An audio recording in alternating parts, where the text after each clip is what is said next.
Honestly, a funeral would be cheaper than another year at this facility. We're just burning money. The words, spoken in a whisper, struck with the precision of a surgeon's scalpel, slicing through the silence of the Sunday afternoon. I didn't move, lying beneath the thin woolen blanket. My breathing remained even steady, like the ticking of a metronome counting out its final measures. Beneath my closed eyelids, however, my mind, that old, reliable, analytical engine, had already begun to work. That was my daughter, Amelia. She was standing by my desk, her back to the bed, confident that I was asleep for my customary afternoon nap. Beside her, her silent husband simply nodded in agreement. They had come to collect some papers I had supposedly asked them to find, but in truth, they had come to conduct an audit of my decline.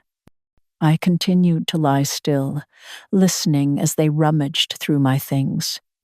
The rustle of paper, the soft click of a briefcase latch, the faint scent of Amelia's perfume, expensive, with notes of sandalwood and cold confidence.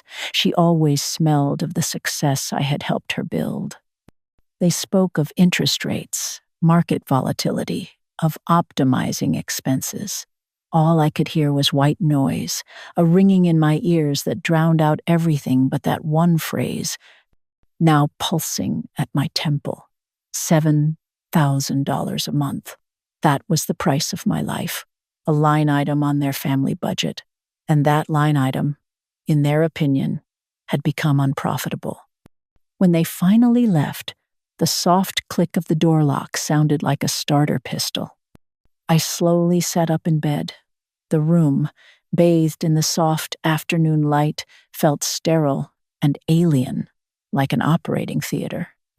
I looked down at my hands, thin, with paper-thin skin and the blue rivers of my veins. These hands had once counted thousands, signed contracts, held Amelia's small palm. Now they could barely hold a teacup. I stood and walked slowly to the window. Below, on the perfectly manicured lawn, other residents of the facility strolled in pairs or sat on benches, wrapped in plaid blankets. They looked like expensive, well-tended exhibits in a museum of waiting. I had never felt like one of them. I had always been the manager, not the asset.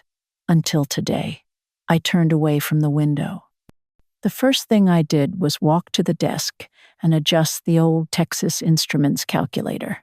Amelia despised it, calling it junk, but to me, it was a symbol of precision. A symbol that every action has its price. And then memory, that ruthless accountant of the past, began to issue its invoices.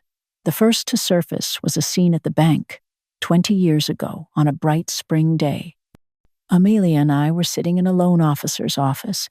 She was 30, ambitious, burning with the desire to buy her first status apartment. She was $150,000 short for the down payment. I remember how, without hesitation, I signed the check to transfer the funds from the trust my husband and I had built. "It's the best investment, Mom," she had chirped. "The property values in this neighborhood will only go up." At the time, I saw it not as a mere financial transaction, but as a contribution to her stability, to her future. It was an act of pragmatic love. Now I understood that it was the first installment payment on my future obsolescence. I had invested in the walls that would eventually rise between us. The second memory was sharper. It carried the scent of sea breeze and dreams. My husband and I had spent years planning a round-the-world cruise for our retirement. We had a detailed itinerary, a budget. We'd even bought the luggage. In a dedicated account sat $50,000, a sacred fund for our dream. He passed away a year before we were set to leave. 2 years after that, Amelia came to me with a business plan for her startup. She needed seed capital. I remember her eyes, full of entrepreneurial fire, her talk of emerging markets and high rates of return. I looked at her and saw my husband's energy, and I gave her the money. money soaked in the salt of oceans we would never see. I liquidated our shared dream to finance her ambition. I told myself Robert would have approved. But now, in the quiet of this room, all I felt was the icy chill of betrayal. I felt like a line item in a financial report that needed to be closed out as quickly as possible. The worst part wasn't that she wanted my money. The worst part was that she had calculated I was too expensive to keep alive.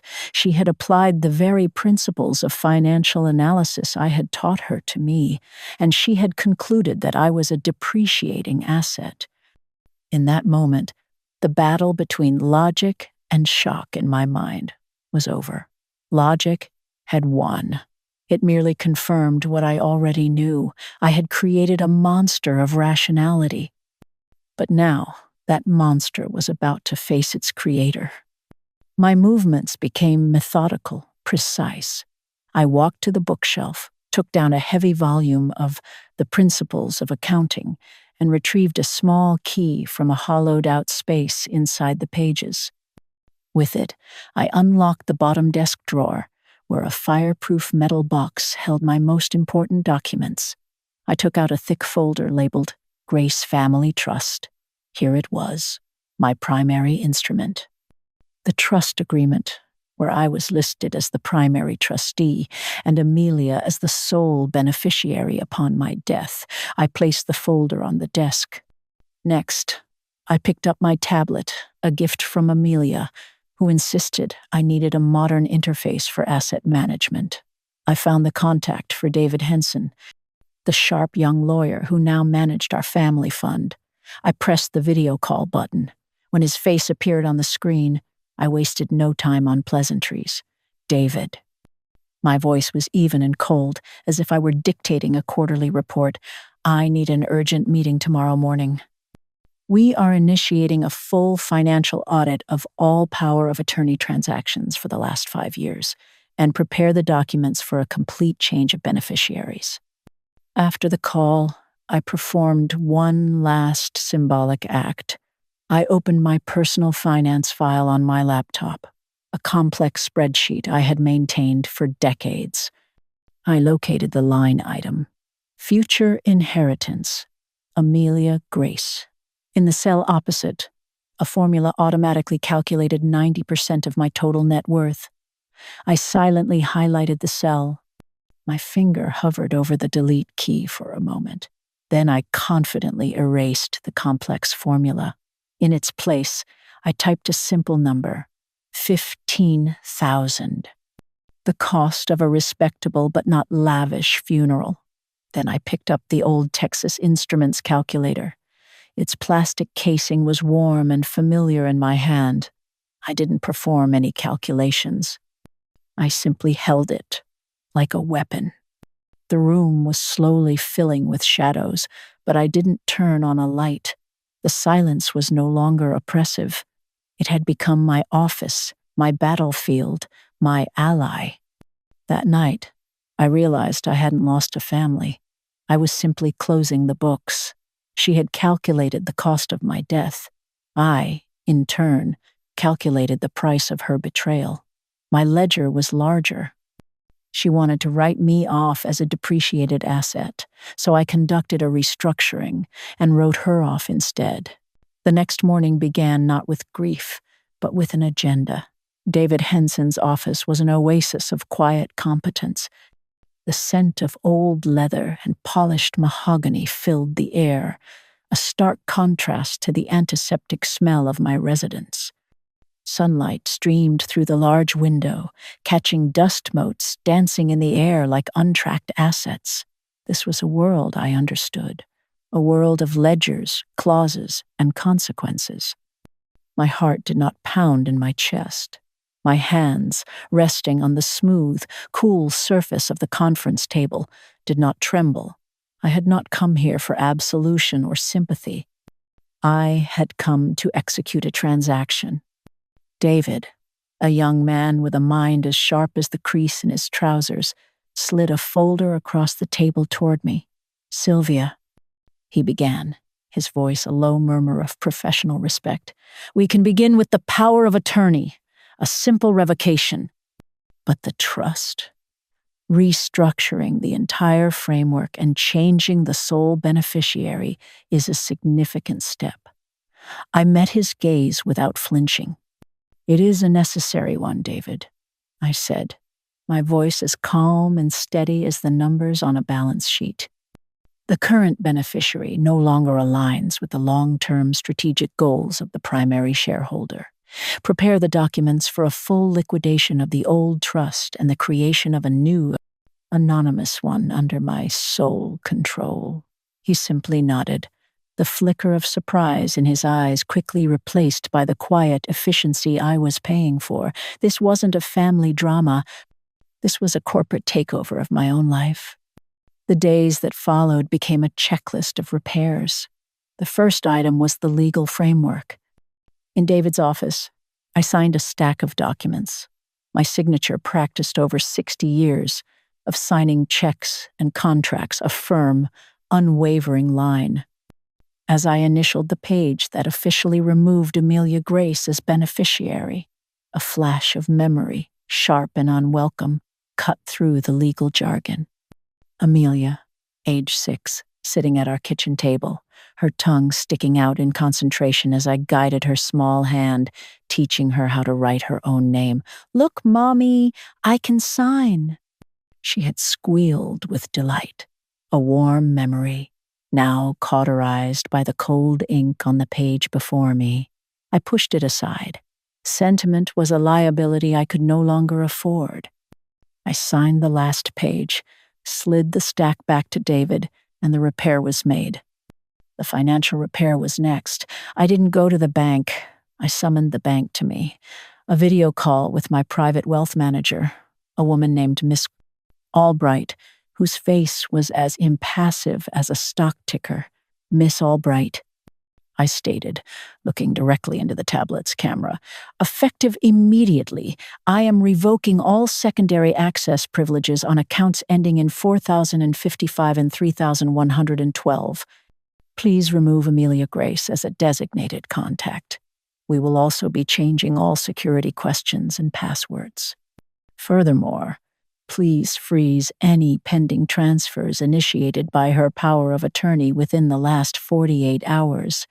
There was a brief pause on her end, the sound of furious typing. "Understood, Mrs. Grace. I will execute these changes immediately. I was not a mother pleading.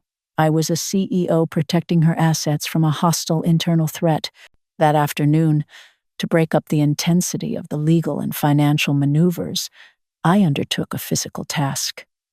I decided to organize my personal papers, a small mountain of letters, receipts, and old statements that had accumulated on my desk.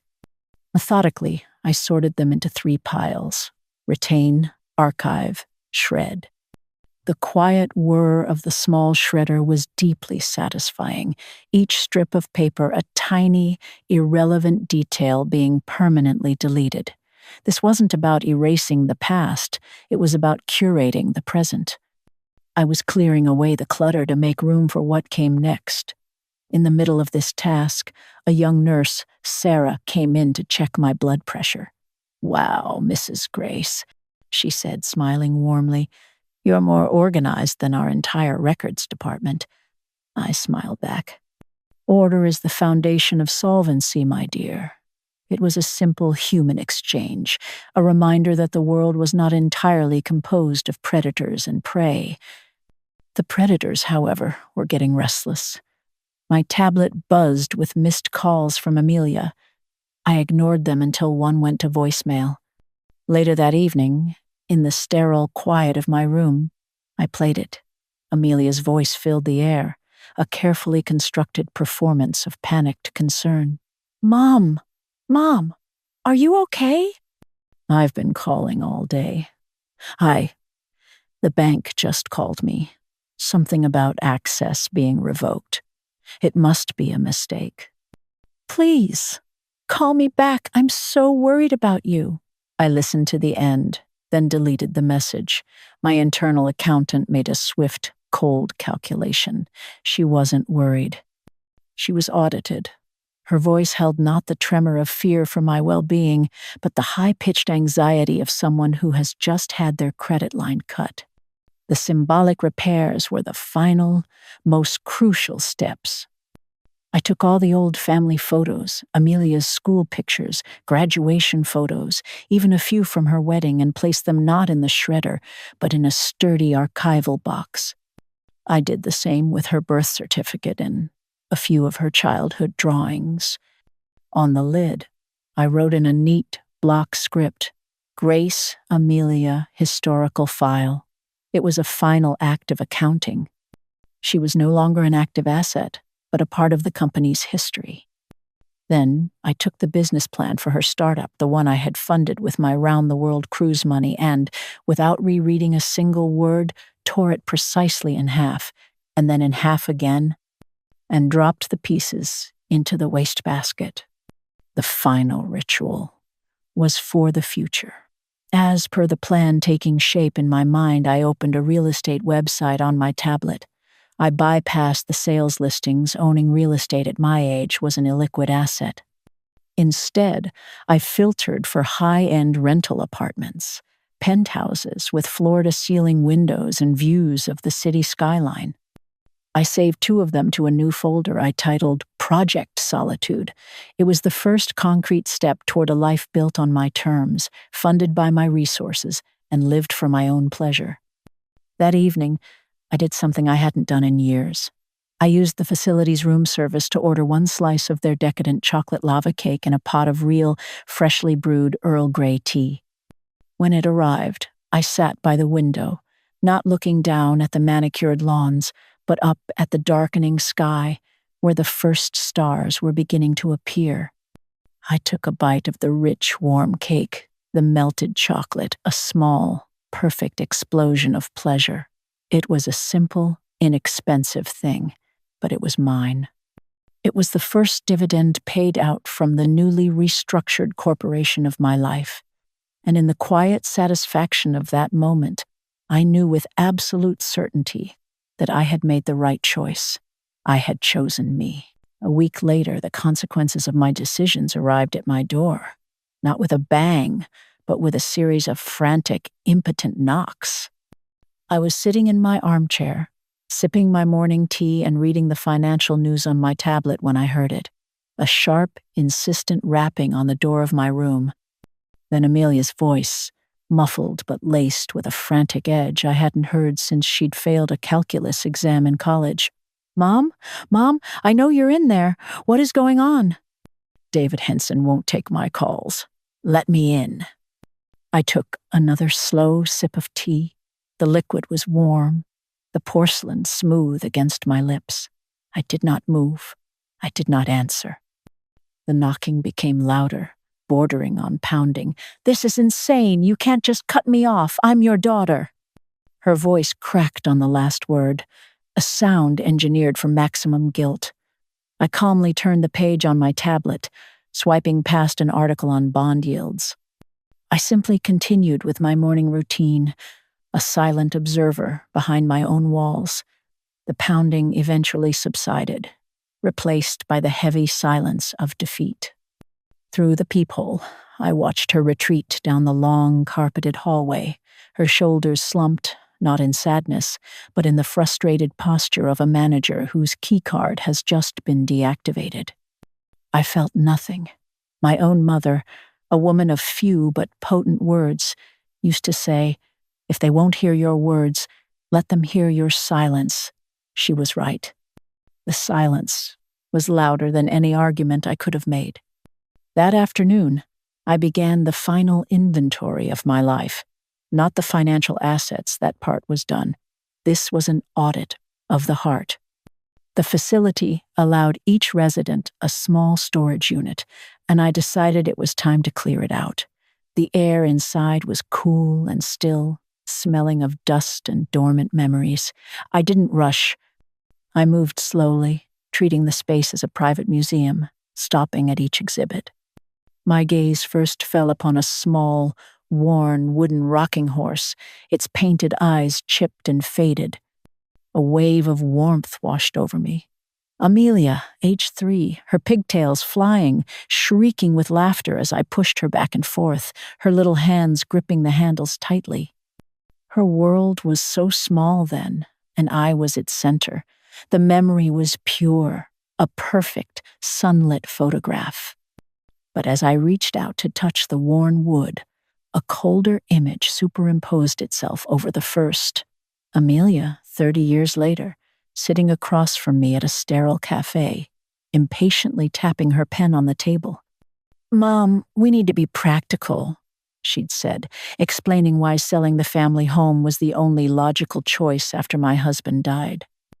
"It's an underperforming asset." The laughter of the child and the cold jargon of the woman merged into a dissonant chord. Next, I found a box labeled "School Days." Inside, nestled in tissue paper, was a framed certificate for Amelia's MBA summa cum laude. I remembered the pride swelling in my chest on her graduation day, a feeling so immense it felt physical. I had paid for that education, every last dollar, believing I was investing in her brilliance, her future. The cold memory followed instantly, a phone call from a few years ago. I'd been telling her about a new book on economic theory I was enjoying. She had sighed, a sound of profound weariness. "Mom, that's really nice," she'd said. "But the models they teach now are far more complex. You probably wouldn't understand."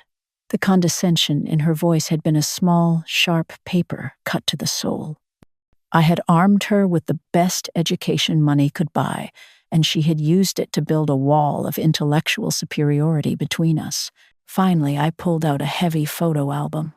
I sat on a small stool and began to turn the thick, plastic-covered pages. Pictures of family holidays, birthdays, Christmases. In every photo, I was there, usually in the background, smiling, serving cake, arranging presents, a constant, reliable presence. The warm memory was of the feeling of family, of belonging. The cold memory was the realization that I had been the CEO of our family's happiness, a position from which I was now being forcibly retired. I had managed the emotional and financial portfolio of our lives, and my reward was to be deemed an expense. I closed the album. The inventory was complete. I took a small notepad and a pen from my purse. On the first page, I wrote, "Take." The list was short: the Texas Instruments calculator, a photo of my husband, my wedding ring, a single small box of letters he had written me. On the next page, I wrote, "Leave." I did not need to write anything down. The answer was simple: everything else. Back in my room, the process of packing began. This was not a frantic, hurried affair. It was a careful, meditative ritual. I took the small, velvet-lined box containing my husband's letters and wrapped it in a soft silk scarf. I polished the glass on his photograph until it gleamed. Each item was handled with a reverence that bordered on prayer. These were not just things. They were the core assets of my personal history, the only ones that had retained their value. My final act was to pack the calculator. I wiped the dust from its keys and placed it in a sturdy cardboard box, cushioned with bubble wrap. It felt solid and real in my hands, a tool of logic and certainty in a world that had become emotionally chaotic. I sealed the box with packing tape, the sound sharp and final in the quiet room. On the top, I wrote a single, clear label in black marker. It did not say keepsakes or memorabilia. It said simply assets. When the last box was sealed, I looked around my room. It no longer felt like a place of exile. It was clean, sparse, and orderly. It felt like a balance sheet that had finally been reconciled, ready for a new fiscal year, with all the bad debt written off. The engine of my new life was now running smoothly. The move from the assisted living facility had been executed with the efficiency of a corporate relocation. My new apartment, a rented penthouse chosen for its panoramic views and lack of sentimental baggage, was a fortress of tranquility. My days settled into a new rhythm, dictated not by a facility's schedule, but by my own agenda. In the mornings, I had a standing video call with my new financial advisor, a bright young man who treated me not as a relic, but as a peer. We discussed market trends and portfolio diversification with the comfortable rapport of seasoned colleagues. Afterward, I would spend an hour on the sun-drenched balcony, tending to the potted herbs I had begun to cultivate. The simple act of nurturing something green and alive felt like a quiet rebellion. I no longer waited for anyone. I wasn't grieving Amelia anymore. I was grieving the idea of the daughter I thought I had raised. The real Amelia was a stranger, a failed investment I had finally written off. One afternoon, as I was reviewing the lease agreement for my new apartment, my tablet chimed with an incoming call from an unknown number. My first instinct was to ignore it, a standard protocol for unsolicited contact. But something made me hesitate. I answered, keeping my voice neutral. "Hello?" A young, hesitant voice on the other end faltered. "Grandma, it's Leo, my grandson, Amelia's son." I hadn't spoken to him in months. "I'm sorry to bother you," he mumbled, his voice thick with an emotion I couldn't quite place. Then, after a painful pause, he said the words that shattered the silence. "I'm so sorry, Grandma." I did not rush to comfort him. The old Sylvia, the family's emotional manager, would have soothed him instantly, absolving him of a guilt he hadn't fully processed. The new Sylvia, the auditor, needed a clearer accounting. "For what exactly are you sorry, Leo?" I asked, my tone gentle but firm. It was not an accusation. It was a request for clarification. He was silent for a long moment, and I could hear his shaky breath. For being there," he finally said, his voice cracking. "That day at your room, when she said those things, I just stood there. I didn't say anything. I'm sorry I was a coward." The specificity of his apology was the proof of its sincerity. He wasn't just sorry he'd gotten caught. He was sorry for his own inaction. "All right, Leo," I said, after a beat. "We can talk, but only you. Come to my new address tomorrow at 3. I gave him the address and ended the call before he could ask any questions. I was setting the terms of this new engagement. This would be a meeting, not a reunion. He arrived precisely on time, looking younger than his 24 years, his posture radiating a nervous uncertainty. My new apartment, with its minimalist decor and vast, empty spaces, seemed to intimidate him. I didn't offer a hug. I offered him tea. We sat at a small glass table on the balcony. The city skyline spread out before us like a spreadsheet of human endeavor. "I just followed her lead," he said, staring into his cup. "All my life, I just listened to her. She said it was smart, that it was just numbers." I listened without judgment, letting his confession fill the space between us. "It's easy to follow a strong leader, Leo," I said calmly, "especially when you want to feel like you belong to their world of success." He looked up, his eyes wide with a dawning understanding. He hadn't been evil.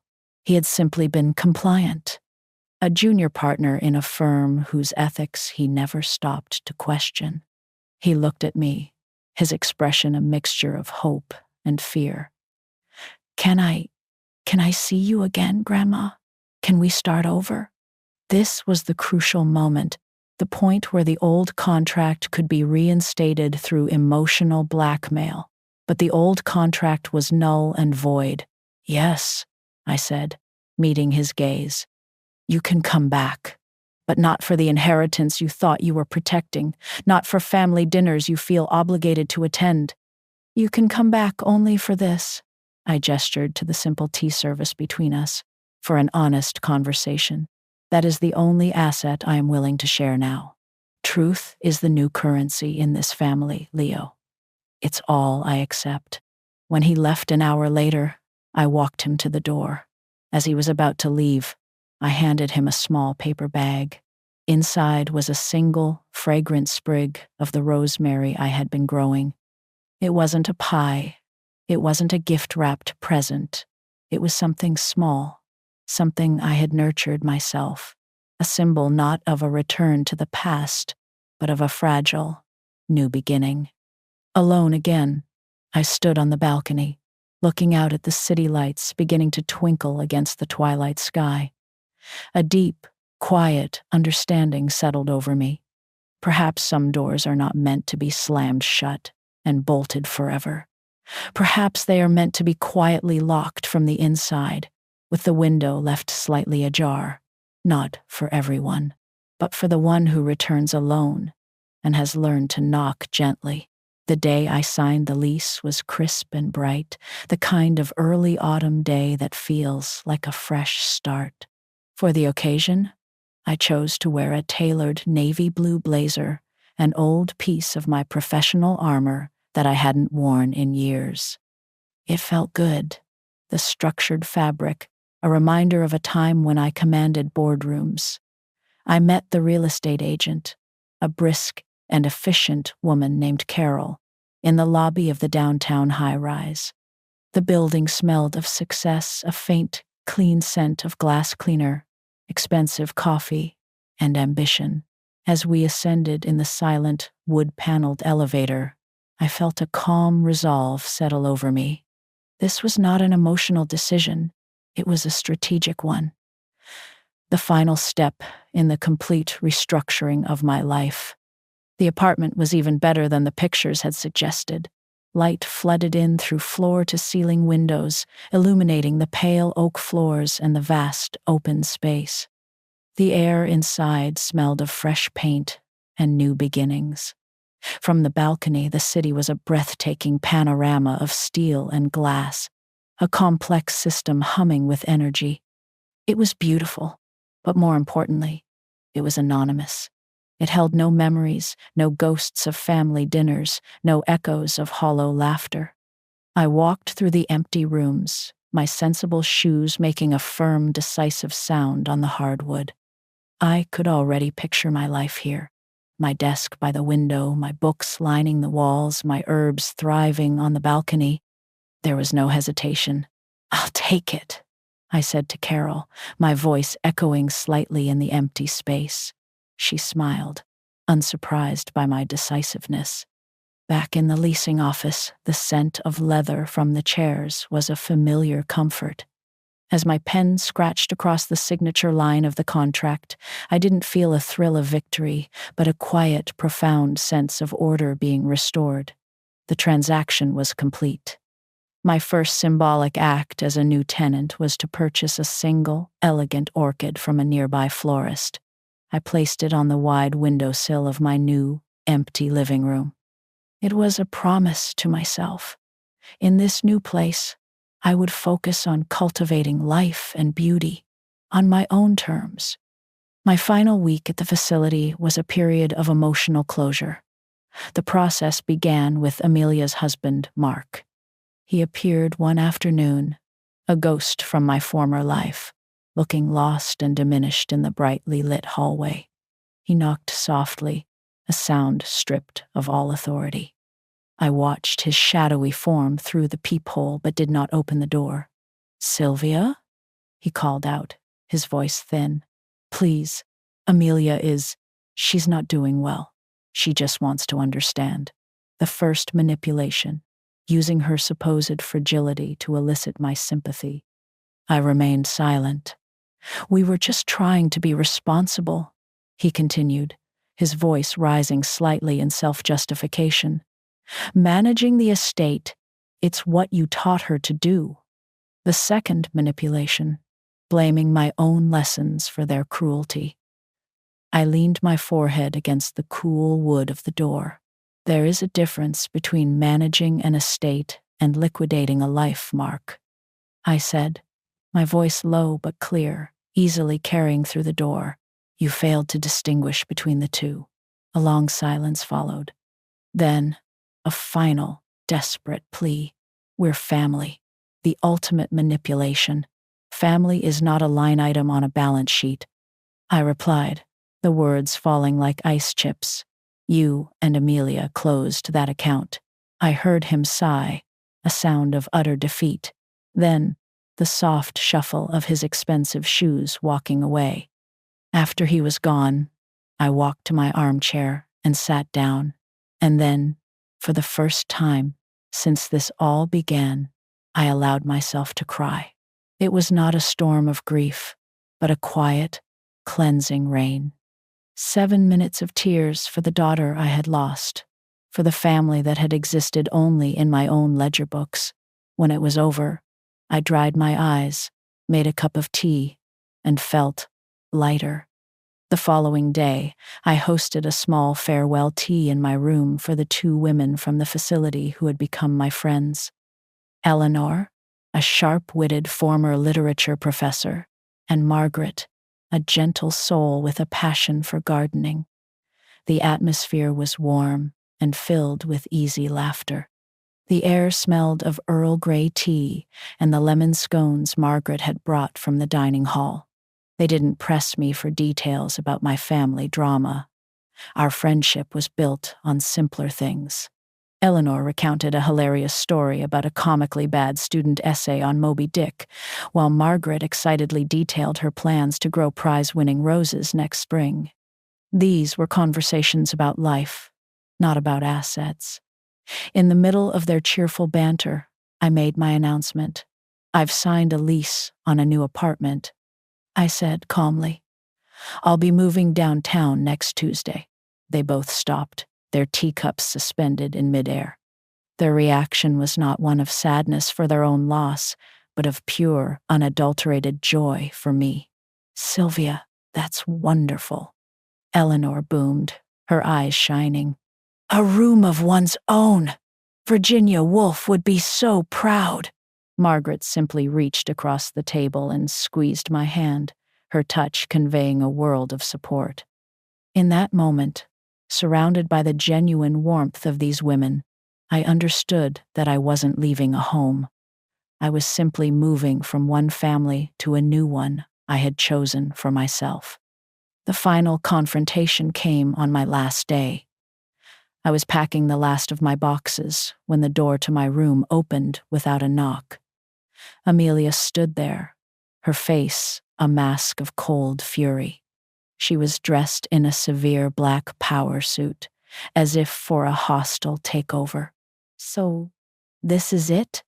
She began, her voice dripping with accusation. You're just going to run away and hide after destroying this family? I calmly placed a book into the box I was packing and turned to face her. I am not destroying anything, Amelia, I replied, my voice devoid of emotion. I am simply concluding a business relationship that has proven to be toxic. A business relationship? She scoffed, taking a step into the room. I am your daughter. This is about family. Manipulation number 1, the appeal to blood ties. You redefined our relationship as a financial one the moment you calculated the cost-benefit analysis of my death. I stated, I am merely operating under the new terms you established. Her face flushed with anger. And what about Leo? You're punishing your own grandson! Manipulation number 2, using her son as a human shield. Leo and I have come to our own separate understanding, I said coolly, one based on honesty. You should try it sometime. She took another step, her voice dropping to a venomous whisper. After everything I've done for you, managing your affairs, looking after your health, this is how you repay me? With this betrayal? Manipulation number 3, the martyr complex. I allowed a small, cold smile to touch my lips. This was the moment I had been waiting for. This was the final audit. "Let's be precise, Amelia," I said, my voice sharp and clear as a scalpel. "You weren't managing my health. You were monitoring your inheritance. You weren't my caregiver. You were a portfolio manager waiting for an asset to mature. You taught me that numbers don't lie. Well, I ran the numbers. She who controls the balance sheet controls everything. You will be alone," she hissed, her eyes blazing. "You will die alone in some sterile apartment, and no one will even know." It was her final, most potent curse. But it no longer had any power over me. "I would rather be alone with my integrity," I replied, "than be with you and your spreadsheets." Then, for the final act, I walked to my desk and picked up the old Texas Instruments calculator. I held it for a moment, then extended my hand and offered it to her. She stared at it, confused. "What is this?" she snapped. "It's your inheritance," I said quietly. "It's the only tool you ever seem to value, but the power to use it, the control over the assets, that remains with me." She looked from the calculator to my face, and in her eyes, I saw the final, dawning horror of her complete and utter defeat. She did not take it. She turned without another word and walked out of the room, her power suit no longer looking formidable, but like a hollow shell. I watched her go, her retreat as definitive as a market crash. The door closed behind her with a soft click, a final punctuation mark. I did not feel joy, nor did I feel sorrow. I felt only a profound and expansive silence. But this time, it was not the silence of loneliness. It was the silence of sovereignty. The final threads of my old life were snipped with quiet, legal precision. A week after my move, a crisp, cream-colored envelope arrived, bearing the letterhead of David Henson's law firm. I slid it open, not with trepidation, but with the calm curiosity of a CEO reading a final quarterly report. The language was formal, filled with the usual jargon about the dissolution of the previous trust and the establishment of the new one.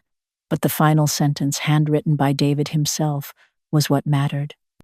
It read, "Sylvia, congratulations. All instruments are now finalized. You are the sole signatory on every aspect of your life." I folded the letter and placed it in a new file labeled Correspondence, Current. The words resonated deeply, not as a victory, but as a simple statement of fact. My life was now my own sovereign nation, and I was its only citizen with a vote. The last practical step was closing the joint safety deposit box I had once shared with Amelia. At the bank, the familiar scent of circulated air and old money filled my lungs. The bank officer, a young woman with kind eyes, slid the long metal box out of the wall. Inside lay a few pieces of jewelry and some old savings bonds, remnants of a shared financial history. I removed my items, leaving Amelia's untouched. "Please notify the other key holder that the contents are now solely hers to manage," I instructed the officer. As I signed the final closure form, I felt a definitive click, as if a lock I hadn't known I was carrying had finally been released. My new relationship with Leo continued to grow, cautiously and quietly, like a seedling in new soil. He came to see me one last time at the facility, the day before I moved out. We sat not in the sterile room, but in the facility's small, sunlit garden. The air smelled of damp earth and late-blooming marigolds. We didn't talk much, instead working together on a crossword puzzle from the newspaper, a simple, shared task. "Mom, she says you've lost your mind," he said quietly, not looking at me but at the grid of black and white squares. "She says you're being cruel." I filled in the answer for 7-down sovereignty before I replied. "She isn't angry at what I've done, Leo," I said softly. She's angry that I've taken away her power to do it to me. She isn't mourning me. She's mourning the version of me that existed only to serve her needs." He nodded slowly, the truth of it settling in his young eyes. Before he left, he handed me a small, awkwardly wrapped package. "I made this for you," he mumbled, his cheeks flushing. I carefully unwrapped it. Inside was a small, beautifully crafted birdhouse made of birchwood. On its tiny perch, he had painstakingly carved a single fierce-looking falcon. "For your new balcony," he said, "so you have a guardian." Tears pricked my eyes. He hadn't seen me as a frail old woman needing protection, but as a powerful creature, a raptor, surveying her new domain. I was deeply moved. "It's the first thing I will unpack, Leo," I promised. "It will have the best view in the city." The morning of the move was shrouded in a soft, pearly gray mist. The facility was silent, the usual morning bustle not yet begun. My room was empty, stark, echoing with the ghosts of the last few months. Before the movers arrived, I took one final walk through. I ran my hand along the cool, smooth wood of the windowsill where I had sat and watched the world, feeling like a prisoner. I touched the doorframe where Mark had stood, his arguments turning to dust. I felt no lingering sadness, only a profound sense of gratitude for the clarity these sterile walls had given me. This place hadn't been a home, but it had been a crucible. It had burned away the illusions and left only the hard, immutable truth.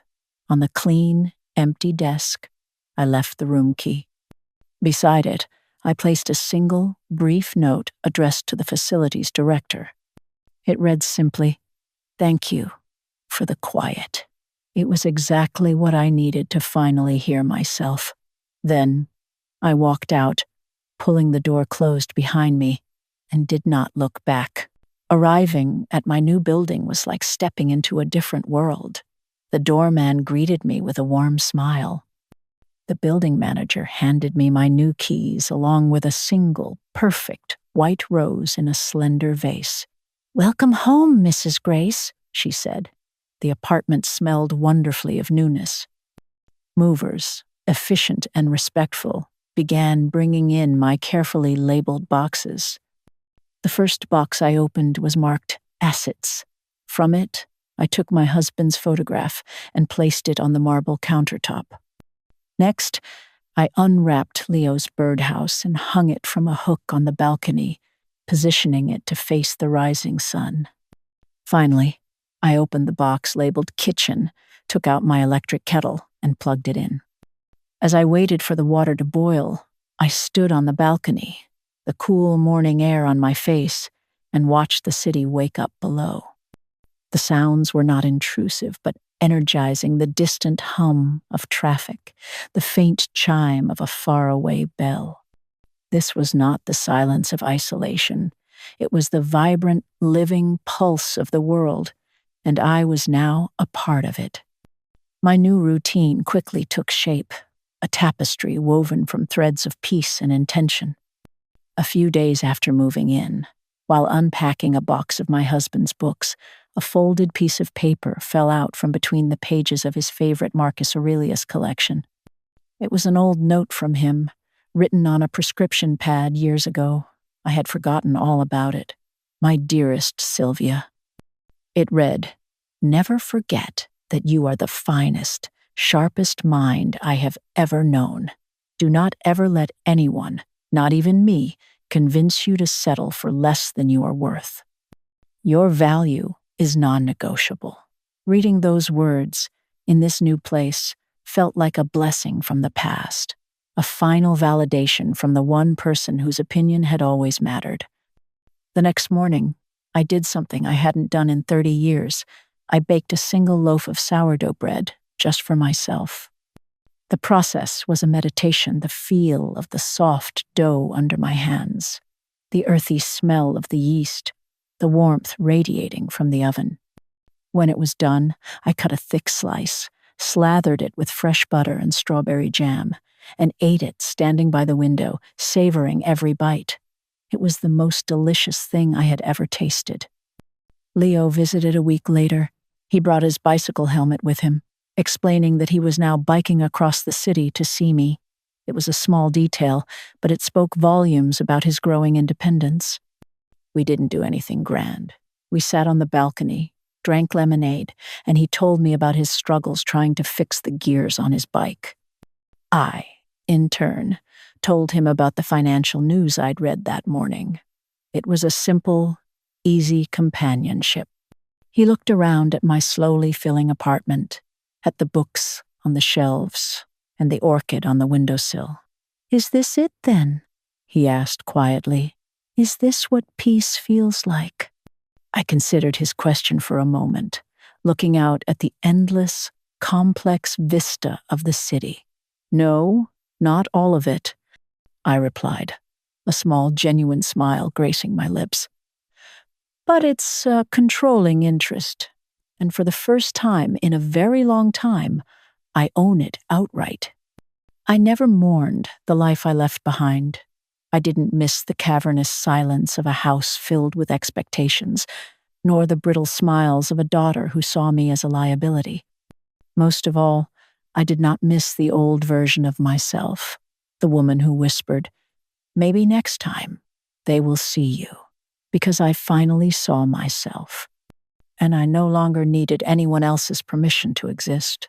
There is a point in every audited account when the numbers cease to be abstract figures and transform into a narrative.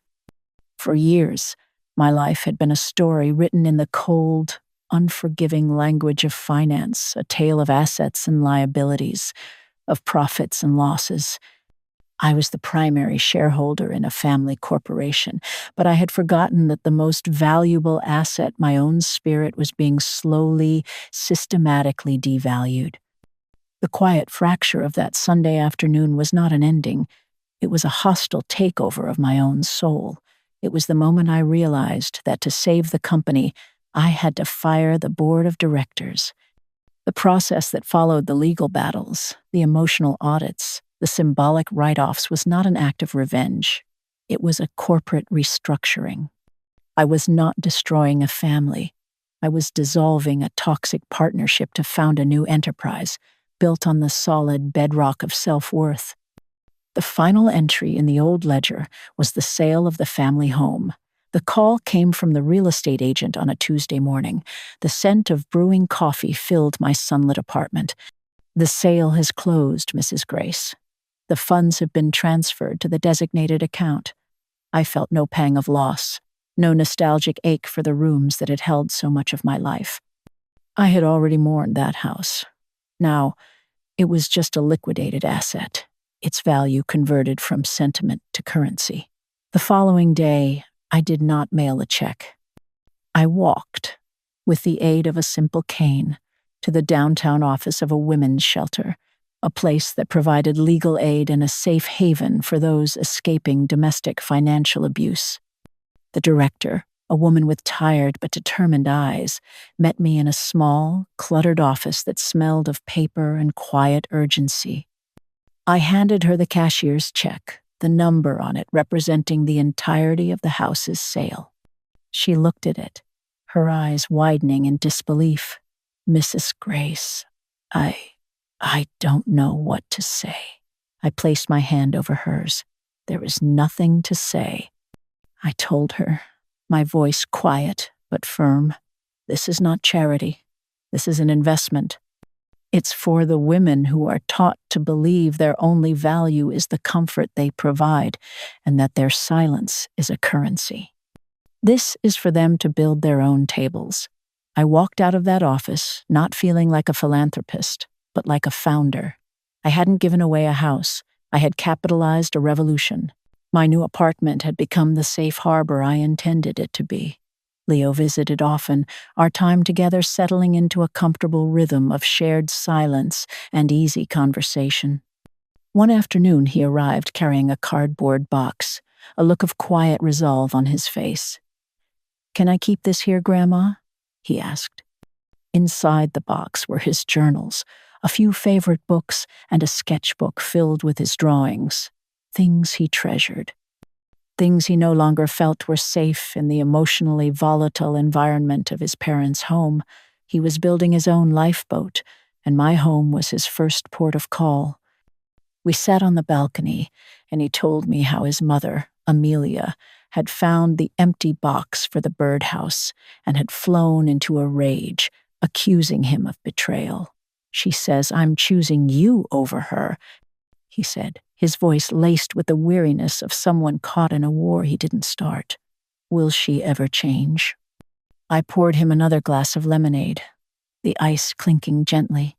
"That is the wrong question, Leo," I replied. "A better question is, will she ever stop pretending to be someone she's not?" People rarely change their fundamental nature, but sometimes, if they lose enough, they stop performing. And in that silence, you can finally have an honest conversation. He understood. He was learning to distinguish between performance and truth, a lesson that had taken me 82 years to master. The final message from Amelia arrived not as a text or a call, but as a handwritten letter on thick, expensive stationery. It was a last-ditch effort, an appeal to a court that had already been adjourned. I read it standing by the window, the city lights beginning to glow in the twilight. It was a rambling, disjointed mix of accusations, self-pity, and a final, desperate plea for forgiveness. "I don't know who you are anymore," she had written. "I miss my mother." The words, which once would have pierced my heart, now felt like a foreign language. She didn't miss me. She missed my utility. She missed the reliable, open-ended line of credit my love had always represented. I folded the letter slowly. I did not tear it up. I did not throw it away. I walked to my desk, opened the bottom drawer, the one designated for historical files, and placed it inside. It had a right to exist, like any other document from a now defunct company. But it had no power to influence my current operations. I closed the drawer, the soft click of the wood, a final, quiet dismissal.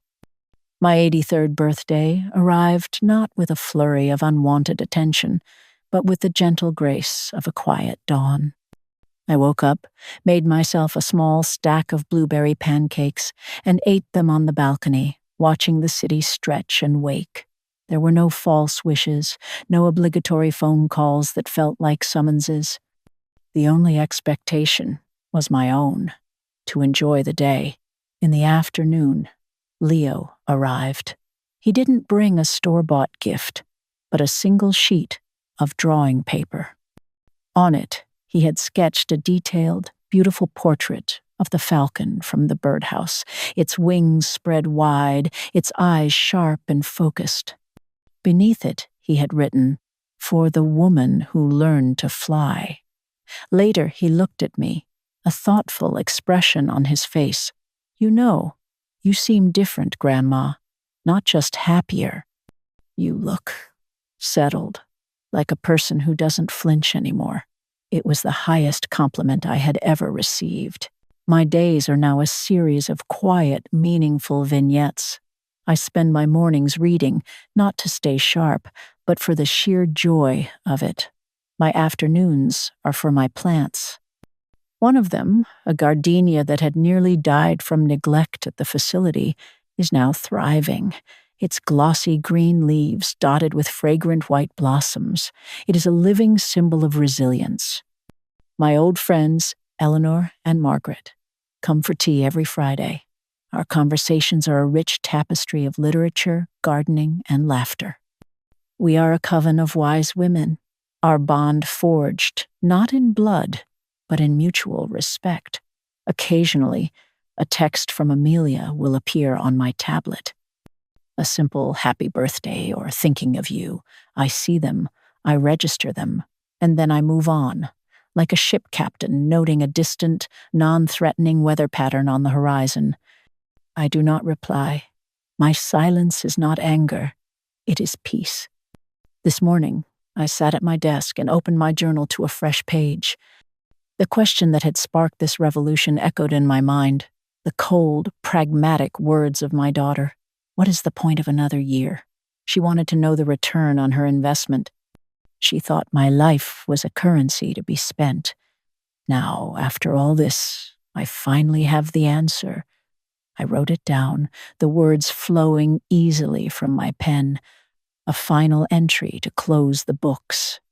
The point is to wake up and see the sunrise over a city that doesn't know my name. The point is to bake a loaf of bread and share it with someone who comes not out of obligation, but out of love. The point is to hold a teacup with hands that no longer tremble with the need to please. They thought my life was a balance sheet, and they wanted to write me off. They were right, it is a balance sheet. And today, for the first time, it is perfectly, beautifully, and sovereignly balanced.